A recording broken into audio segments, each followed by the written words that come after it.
क्या अविद्यानामन्तस्तिमिरामिहिरद्वीपनगिरे चरणों में कोटि शह नमन।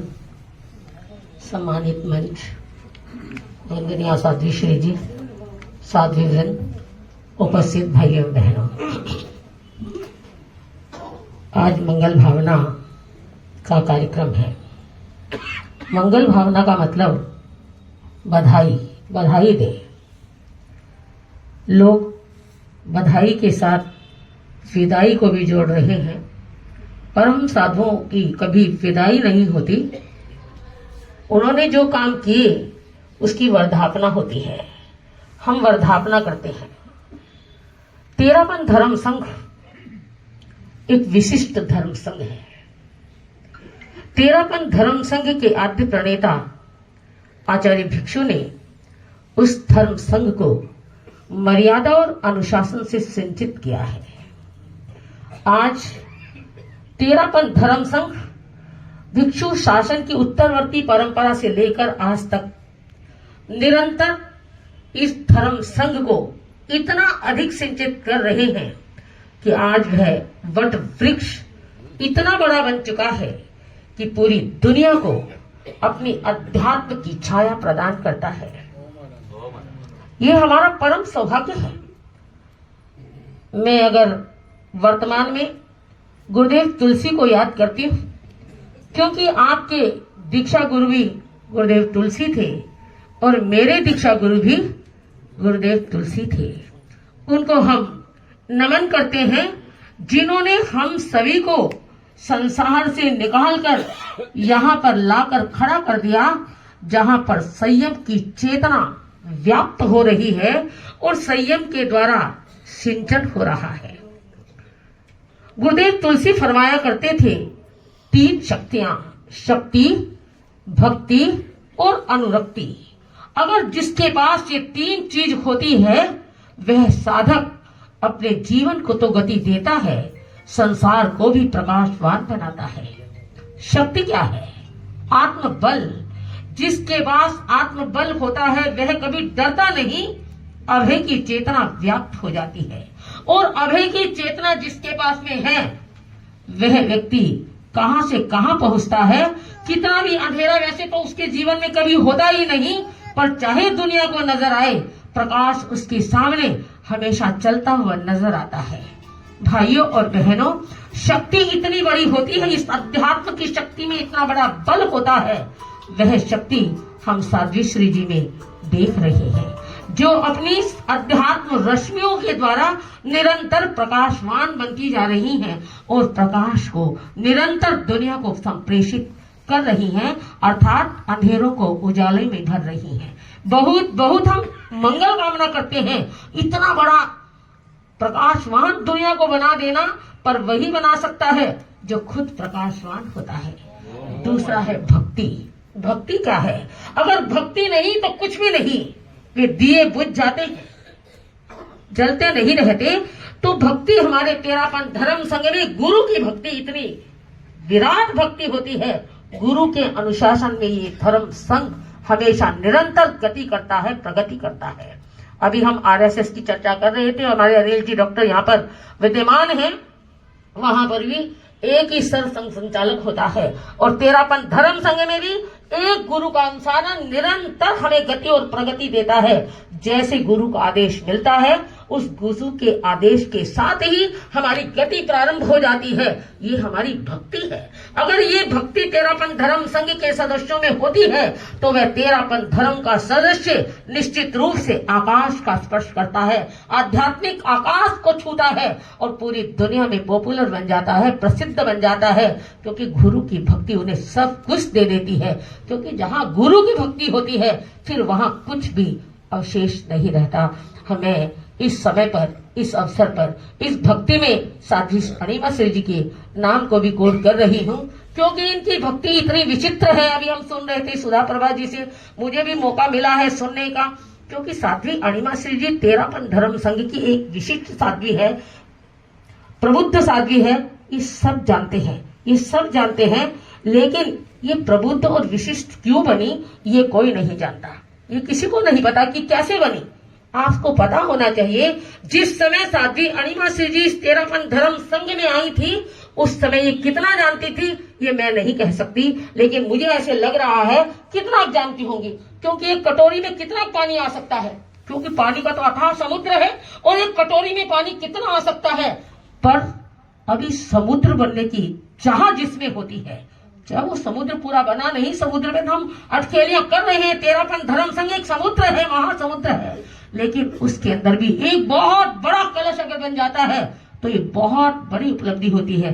पर कलश बनने में खाली समुद्र में उस कलश को डुबोया और वह कलश भर गया, ऐसा नहीं होता। इस कलश को भरने में बहुत वक्त लगा है, और इन्होंने अपनी जिंदगी के आधा शतक उसके साथ जी दिया है, क्योंकि आपको पता होना चाहिए कि इनका एक एक क्षण कितना श्रमशील बीता है, सजग बीता है, प्रमत्त बीता है। ये सही बातें हैं, क्योंकि मैं इनको बचपन से जानती हूँ, बचपन से मेरा इनका अनुबंध है।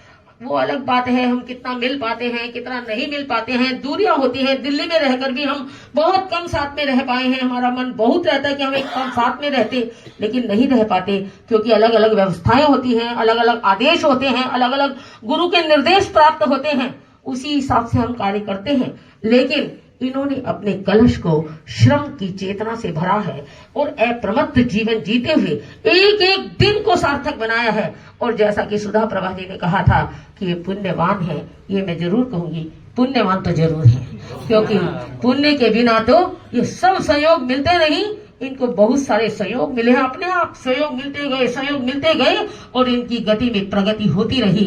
बहुत बहुत मैं शुभ कामना करती हूँ, मंगल कामना करती हूँ, ये घट और अधिक भरता रहे और बड़ा बनता रहे, और निरंतर गुरुदेव के निर्देशन में, गुरुदेव की भक्ति में आपकी अनुरक्ति आगे से आगे बढ़ती रहे। अब अनुरक्ति एक अलग भी है।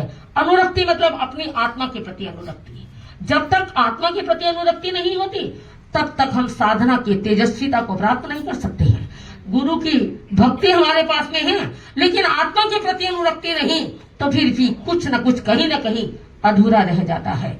तो साध्वी श्री जी के भीतर ये तीनों चीजें इनके अंदर भक्ति भी है, शक्ति भी है और अनुरक्ति भी है। इन तीनों गुणों को मैं नमन करती हूँ और बहुत बहुत वर्धापना करती हूँ। अब आगे की तरफ आप प्रस्थान कर रहे हैं। कार्यक्रम तो बहुत कराए हैं, सबने बहुत कह दिया है, मैं भी जानती हूँ, क्योंकि आपने अपनी श्रमशील चेतना से ये सारे के सारे काम, ये तीनों चीज जहां होती है, ये सारे के सारे काम अपने आप एडिट होते रहते हैं। इसको करने के लिए अलग से पुरुषार्थ नहीं करना पड़ता, क्योंकि वहां की शक्ति मिलती रहती है और काम अपने आप निरंतर होते रहते हैं, सहयोग मिल जाता है। आप प्रस्थान कर रही हैं, ये भी गुरु की आज्ञा है। गुरु की आज्ञा से आप दिल्ली से प्रस्थान कर रही हैं, पर 2 साल के अंदर दिल्ली के अंदर जो इन्होंने श्रावकों का दिल जीता है, ये बहुत बड़ी बात है, बहुत बड़ी बात है। क्योंकि दिल जीतना बड़ी बात होती है, प्रवचन करना बहुत बड़ी बात नहीं है, प्रवचन तो हमारे सब करते हैं, लेकिन दिल जीतना बहुत बड़ी बात होती है। आपने दिल्ली वालों के दिल को जीता है, इसलिए आपको बहुत बहुत वर्धापना करती हूँ, मैं बहुत बहुत मंगल कामना करती हूँ। अब आप यहाँ से प्रस्थान कर रहे हैं, प्रस्थान कर रहे हैं, वापिस तो आ ही सकते हैं, कोई बहुत बड़ी बात नहीं है, क्योंकि आना कोई बड़ी बात नहीं है। अगर हम योगक्षेम व्रत में गुरुदेव को निवेदन करते हैं, तो गुरुदेव इतने करुणा के निधान हैं, हमारी हर भावना को साकार करते हैं, ये मैं दावे के साथ कह सकती हूँ। गुरुदेव ने हम जो भी निवेदन करते हैं, हमारी बात पूर्ण होती है। तो आप भी अगर हल्का सा भी निवेदन करेंगे, तो गुरुदेव आपको दिल्ली नहीं लाए ऐसा लगता नहीं, ला सकते हैं। तो आप जरूर आना दिल्ली, हम आपका इंतजार करेंगे। हो सकता है हम साथ साथ में आए, हो सकता है हम भी साथ साथ में आए और योगक्षेम वर्ष में हम साथ में रहें, क्योंकि मैंने कल योगक्षेम वर्ष की बात कही थी। हम पिछला जब गुरुदेव तुलसी ने जब योगक्षेम वर्ष किया था, उस समय मैं और अणिमा श्री मास्टर जी और एक साध्वी जी और थी, हम तीनों साध्या क्लासमेट थी, एक क्लास में पढ़ती थी। और आप इनके अंदर जो जुनून था ना, इन्होंने उस समय हम में भी वो जुनून भरने की बड़ी कोशिश की। हम कितने भर पाए वो तो देखो आप लोगों के सामने हम हैं, लेकिन हम तीनों उस समय अव्वल रहे थे। मुझे याद है योगक्षेम वर्ष में प्रबुद्ध वर्ग में इतने साधु सत्य प्रबुद्ध थे, उसमें हम 84 थे और उसमें हम तीनों अव्वल थे, मतलब हम सभी। तो इनका श्रम भी हमारे ऊपर काफी रहा है, ये मैं कह सकती हूँ। तो अब आप प्रस्थान कर रहे हैं। प्रस्थान में हम बाधक तो बन ही नहीं सकते हैं, क्योंकि गुरु की आज्ञा है, बाधक बनना भी नहीं चाहिए। और साधु सत्यों का प्रस्थान तो मंगलकारी होता है, मंगलकारी होता है। वो एक छोटी सी बात कह दूं, सुनोगे आप? टाइम है, चलो एक बात कह देती हूँ। अनिमा श्रीनिवासन तो अभी रोज ही सुन रहे हो, है ना? हम मेरा भी सुन रहे हो। ऐसा है कि एक श्राविका, कात्यायनी नाम की श्राविका है, बहुत पुरानी प्राचीन घटना है, सत्य घटना है। और कोटि कर्ण नाम के बौद्ध आचार्य वहां पर आए, उनके नगर में आए, और उन्हें पता चला कि यहाँ पर कोटि कर्ण आचार्य प्रवचन करेंगे। अब प्रवचन के लिए हम लोगों की एक सीमाएं होती हैं। अभी 12 बज गए हैं, थोड़ा टाइम ज्यादा हो रहा है, हम घड़ी को भी देख लेते हैं तो वहीं पर ठहर जाते हैं, क्योंकि हमारी सीमाएं हैं। लेकिन वहां पर कोई सीमाएं नहीं थी। कोटि कर्ण आचार्य प्रवचन कर रहे हैं और हजारों हजारों लोग वो उनके प्रवचन के अंदर इतनी डुबकियां लगा रहे हैं और एक साथ हो रहे हैं। और ये कात्यायनी भी थी, जो सेठानी कात्यायनी भी थी, ये इतनी भाव विभोर हो गई। अब प्रवचन होते होते शाम हो गई, सायंकाल अंधेरा होने लगा। तो उन्होंने अपनी सेविका जो उनके साथ में आई थी, उनसे कहा तुम जाओ घर जाकर के, अंधेरा होने वाला है, घर में जाकर थोड़ी लाइट वाइट कर दो ताकि घर में अंधेरा न रही है। हमारी परंपरा है भारतीय संस्कृति की कि रात के समय एक बार एक लाइट तो घर में जरूर जलाई दो, चाहे एक दिया जला दो। पहले जमाने में दिया जलाते थे और आजकल लाइटें जलाते हैं। तो भागी भागी गई वहां पर, घर तक पहुंचो, वापिस आ जाना जलाकर। और ये सुनने में मस्त थी। वहां जाकर देखा तो चोर सेंध लगा रहे हैं, जो डाकू थे, चोर थे, वो घर को तोड़ रहे हैं। तो वो फटाफट दौड़ी उसके पीछे, और उसका जो सरदार था चोरों का, वो भी उसके पीछे आए। ये कहाँ जा रही है? जाकर देखा तो जहां पर प्रवचन की धारा प्रवाहमान थी, वो वहां पर पहुंची। और पहुंचा, वो पीछे पीछे पहुंचा तो उसने कहा सेठानी सेठानी जल्दी चलो जल्दी चलो, घर में सेंध लग रही है। बोले चल चल, तू मेरे को प्रवचन सुनने दे, मेरे को इस धारा प्रवाह में बहने दे, मेरे को रोक मत तू। बोले रोक मत नहीं, आपके सारे हीरे के गहने बाहर ही पड़े, सारे बाहर पड़े बिल्कुल, क्योंकि कल आपने अंदर रखे ही नहीं अलमारी के अंदर, बाहर ही पड़े हुए, वो ले जाएंगे। बोले मेरा क्या फर्क पड़ता है, अगर पत्थर के ले भी जाए तो मेरा कोई नहीं फर्क पड़ता। असली रतन तो मैं अभी प्राप्त कर रही हूँ, मुझे अपनी रतन प्राप्त करने दे, मुझे असली रतन लेने दे। ये बात किसने सुनी? चोर ने सुनी। और चोर वहीं पर बैठ गया और रोने लगा, माँ मुझे माफ कर दे। और उसने वहां कोटि कर्ण आचार्य के वास्ते संकल्प कर लिया, हम कोई भी कभी भी चोरी नहीं करेंगे। जो अपना इतना धन छोड़ करके और आपके प्रवचन में लेलीन हो रही है, और हम चोरी नहीं करके चेंज कर लेंगे। भाइयों और बहनों, साधु एक स्थान से दूसरे स्थान पर जाता है, प्रवचन की धारा प्रवहमान करता है और लाखों का उद्धार करता है, कोटि कर्ण की तरह। इसी प्रकार साध्वी श्री जी के इस मंगल प्रस्थान पर मंगल भावना करते हैं कि आप अपने प्रवचनों के द्वारा, अपने ज्ञान अमृत के द्वारा सबको ज्ञान पिलाते रहें और जन चेतना का जागरण होता रहे। बहुत बहुत शुभकामना, बहुत बहुत मंगल कामना। दिल्ली वाले श्रावकों ने अभी बहुत कुछ कहा साध्वी श्री जी के लिए, बहुत अच्छा कहा, कहना ही चाहिए, क्योंकि यह अनुमोदना हमारी कर्म निर्जरा में बहुत बड़ा निमित्त बनता है। लेकिन एक बात कहना चाहती हूँ, साध्वी श्री जी ने आपको बहुत कुछ परोसा, कभी नमकीन भी, कभी मीठा भी मनपसंद, कभी बादाम की कतली भी, कभी काजू की भी, क्योंकि कभी काजू की कतली खाने का मन होता है और कभी बादाम की कतली खाने का मन होता है। रोज थोड़ी क्या कराया है, क्या बात करते हो? बहुत सारी काजू की कतलियां है ना, बहुत खाई हैं। तो मेरा कहने का मतलब, जो खाई है, जो एक बार खा लेता है, फिर कभी भूख नहीं लगती। इसलिए कभी भी उस कतलियों को छोड़ना मत, अपने भीतर संजो कर रखना, ताकि हम भीतर से मालो माल बन सके, प्रकाशवान बन सके। एक बार पुनः साध्वी श्री जी की मंगल भावना के पुनः अवसर पर आपका ये प्रस्थान मंगलकारी हो। आप स्वस्थ रहें, निरामय रहें और अपनी अंतर चेतना को प्रकाशवान बनाते हुए जन चेतना को प्रकाशित करें। बहुत बहुत शुभकामना, बहुत बहुत मंगल कामना। हमारे कल हमने इनका स्वागत किया और आज हम विदाई कर रहे हैं। हाँ, मंगल भावना कर रहे हैं, तो हम बधाई दे रहे हैं। पर कल हमने स्वागत किया था, तो आपका मन है कि कल वाला गाए, तो मैं एक बार कल वाले 2 पद्य 3 पद्य सुनाऊं और एक आज वाला भी लास्ट पद्य से रोज सुनाऊं। क्योंकि फिर बधाई और विदाई ये तो देना ही पड़ेगा ना। तो चलो कल हम साध्वी श्री जी के चरणों में समर्पित। सतीवरे पधार हमारे आंगणिये, सतीवरे पधार हमारे आंगणिये, हमारे खुशियाँ रो नहीं पार अपार।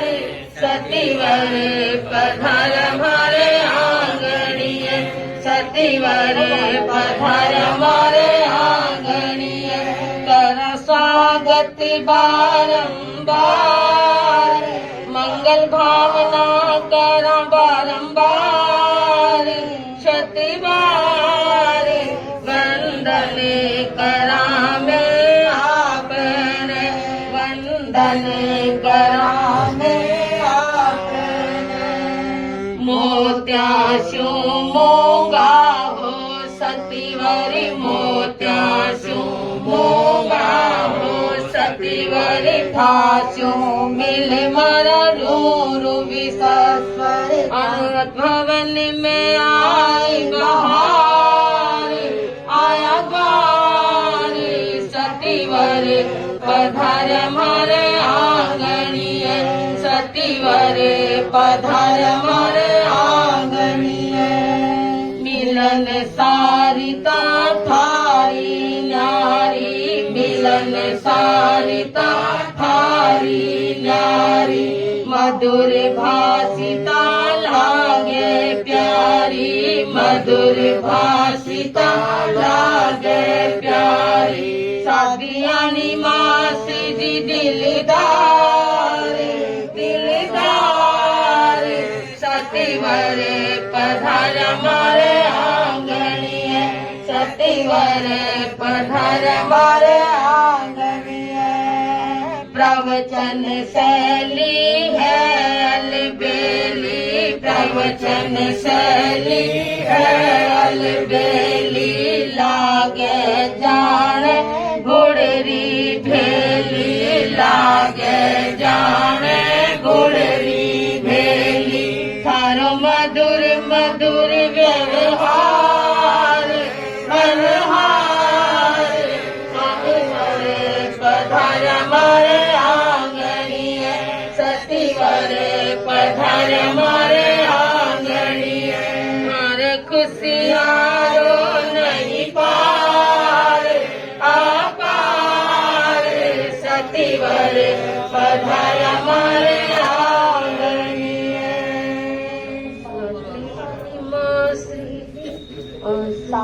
अणिमासी अणिमालब्धिवरे, साध्वी अणिमासी साध्वीलब्धिवरे।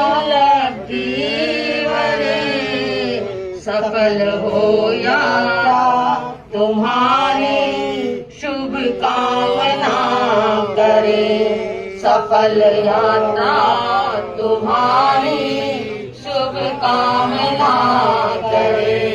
प्रभु महाश्रमण की शरण से करे।